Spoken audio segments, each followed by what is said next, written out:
ఓం నమః శివాయ. ఓం నమో నారాయణాయ. ఓం శ్రీ స్వర్ణాకర్షణ కాల భైరవాయ నమో నమః. ఓం శ్రీ నరదృష్టి నివారణ కాల భైరవాయ నమో నమః. ఓం కాళకాలాయ విద్మహే కాళాతీతాయ ధీమహి తన్నో శ్రీ స్వర్ణాకర్షణ కాలభైరవ ప్రచోదయాతు. ద్వాదశ రాశుల్లో గ్రహ గమనాలు ఒకసారి వీక్షింపచేద్దాం. మేషరాశిలో గురు సంచార స్థితి, కన్యరాశిలో కేతు సంచార స్థితి, వృశ్చిక రాశిలో శుక్ర సంచార స్థితి, ధనస్సు రాశిలో కుజుడు మరియు బుధ సంచార స్థితి, మకర రాశిలో ఏడాది తర్వాత రవి సంచార స్థితి, కుంభరాశిలో శనేశ్వర స్వామివారు స్వక్షేత్ర సంచార స్థితి, మీనరాశిలో రాహు సంచార స్థితితో ద్వాదశ రాశుల్లో గ్రహ గమనాలు ఈ విధంగా ఉన్నాయి. మేషరాశి వారికి ఈ రవి పుష్యార్క సందర్భంగా ఎలాంటి విధి విధానాలు పాటించాలో ఈ వీడియోలో సవివరంగా సంపూర్ణంగా తెలుసుకుందాం. మేషరాశిలో ఏ నక్షత్రాలు వస్తాయనగా అశ్విని నక్షత్రంలో 4 పాదాలు, భరణి నక్షత్రంలో 4 పాదాలు, కృతికా నక్షత్రంలోని 1 పాదం కలిపితే మేషరాశి.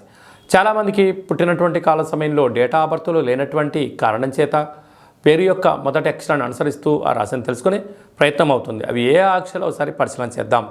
చు, చే, చో, లా, లీ, లు, లే, లో, ఆ అక్షరాల వారందరూ మేషరాశి జాతకులే. మేషరాశికి అధిపతి కుజుడు.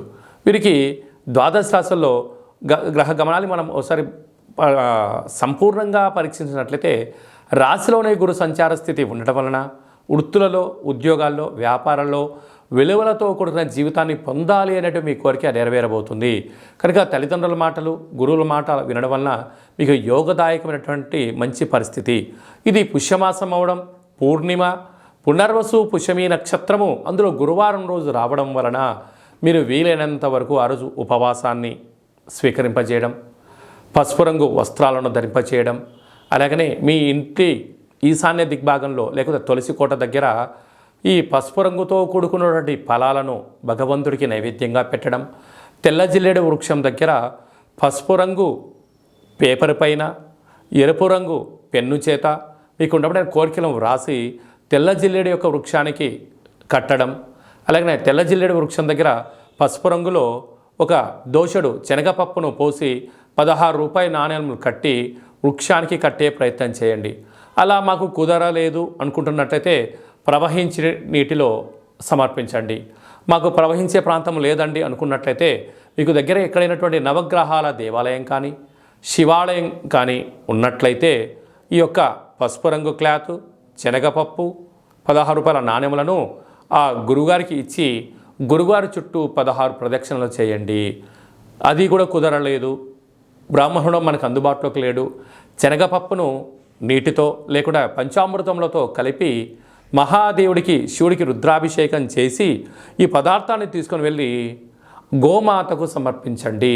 మీ యొక్క జాతకంలో ఉండబడినటువంటి గురు యోగ్యత దోషాలు తొలగిపోయి ఉన్నతమైన స్థాయికి మీరు ఎదుగుతారు అని చెప్పి గమనించాలి.